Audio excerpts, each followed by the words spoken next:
Assalamualaikum warahmatullahi wabarakatuh. Selamat siang, selamat sore, selamat malam, selamat pagi, siang lagi.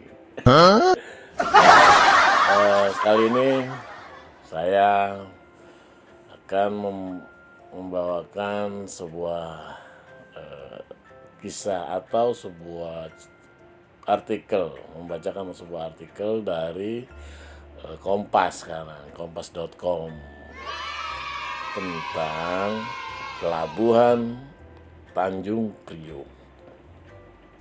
Orang Priok harus tahu, bos, ya kan? Masa utara nggak tahu sejarahnya? Taunya pelabuhan Tanjung Priok jadi jadi gitulah, ya kan, ngomong-ngomong. Sekarang pelabuhan Tanjung Priok sejarahnya gimana sih, ya kan gitu. Sekarang kita harus tahu nih. Dari kompas.com, pelabuhan Tanjung Priok adalah salah satu pelabuhan yang terpadat di Asia Tenggara. Pelabuhan ini mulai dikembangkan dari zaman Hindia Belanda di abad ke-19. Udah lahir belum lo? Gue juga belum. Jadi sejarahnya gini.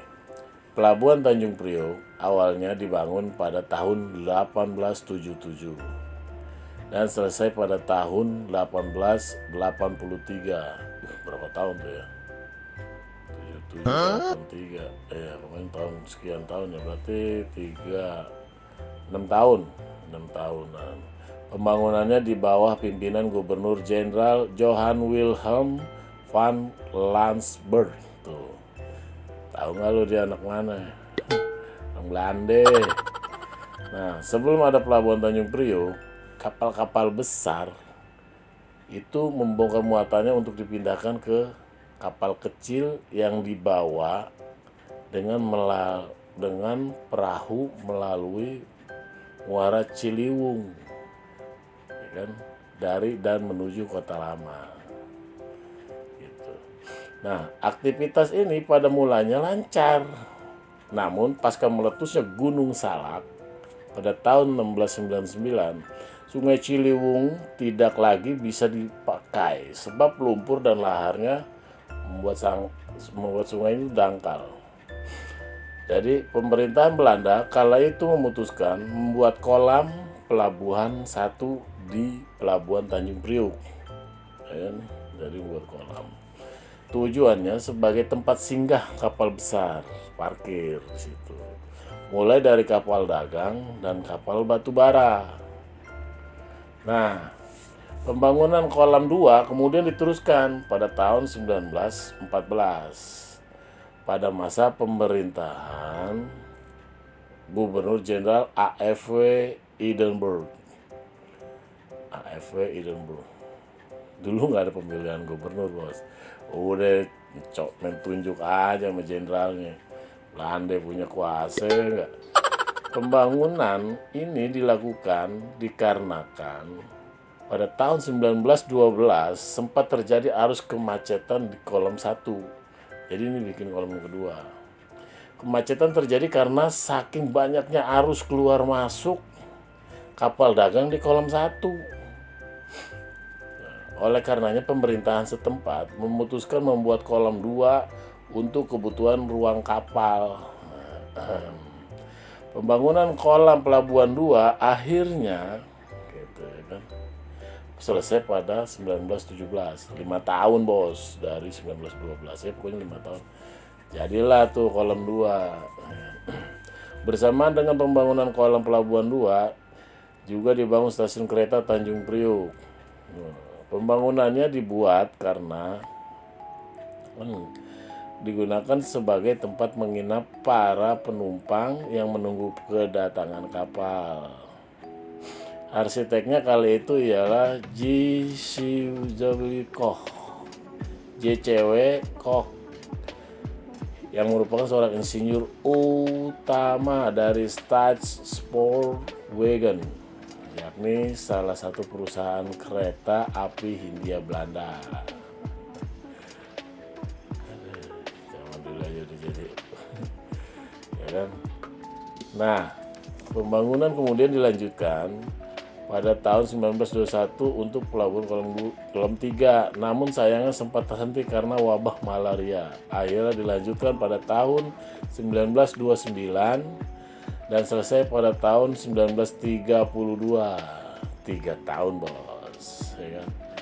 Nah, sekarang asal usul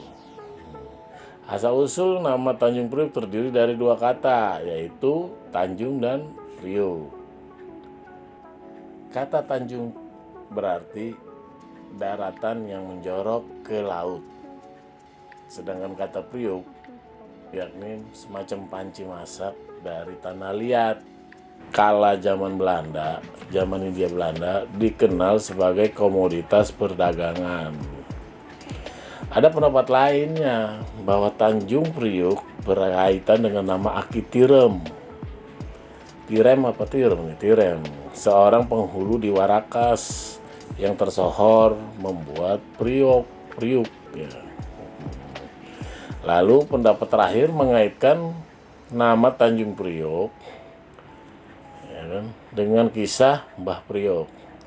Konon Mbah Priok yang bernama asli Habib Ali Al-Haddad berlayar dari Palembang ke Batavia pada tahun 1756 untuk menyebarkan agama Islam di Jawa.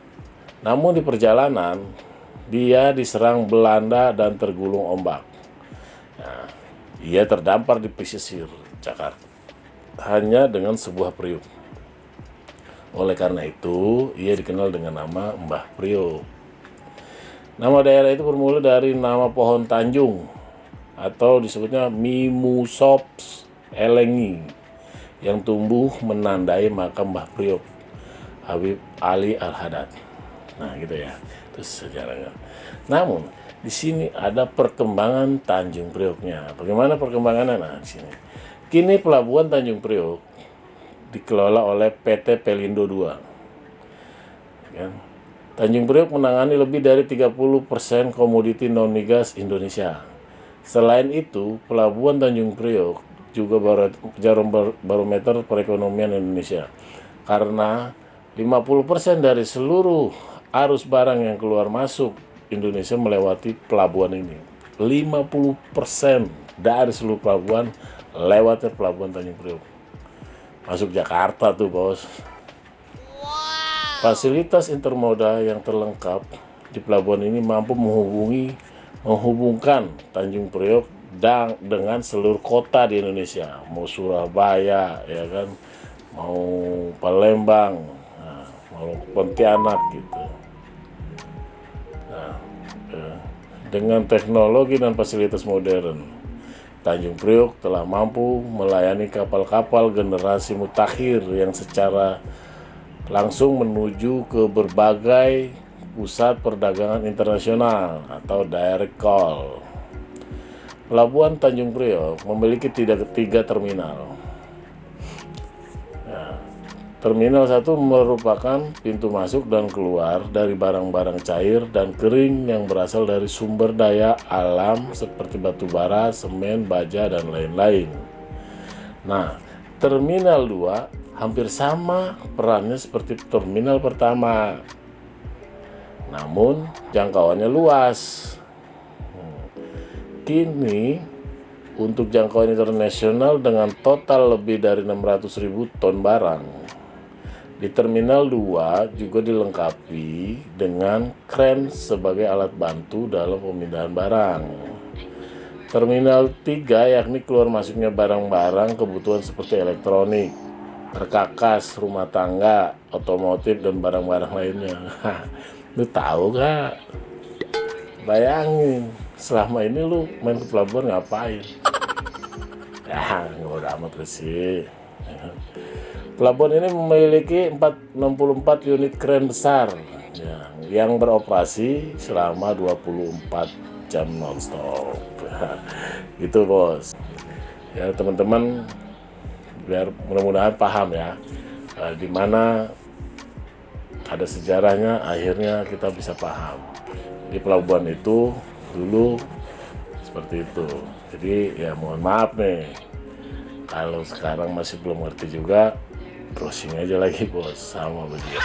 Jadi gitu ya, saya mengucapkan terima kasih, mudah-mudahan bermanfaat. Jangan lupa nih, like and subscribe, jangan lupa kayak biasa, kasih tahu kawan kan kita kawan, ya nggak bos.